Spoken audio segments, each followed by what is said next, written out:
भारताचे शिल्पकार आदरणीय मोदी साहेबांच्या नेतृत्वाखाली आम्ही या देशाचा आगेकूच होताना पाहत आहोत। एक धाडसी नेतृत्व मोदी साहेबांचं आहे। राज्यामध्ये विकसित भारताबरोबर विकसित महाराष्ट्राची संकल्पना ज्या देवाभाऊंनी देवेंद्र फडणवीसांनी मांडलेली आहे, तो शाश्वत विकास आम्हाला जर करायचा असेल तर विकसित महाराष्ट्रामध्ये विकसित मराठवाडा आहे आणि विकसित मराठवाड्यामध्ये सुद्धा विकसित नांदेड आणि विकसित नांदेड बरोबर विकसित लोहा कंधार सुद्धा समावेश आहे, हे आपण या ठिकाणी समजून घेतलं पाहिजे।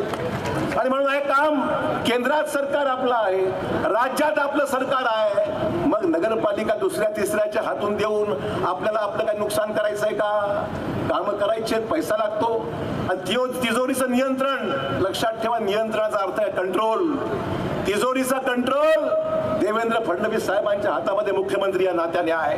ही तिजोरी राज्याच्या कल्याणकारी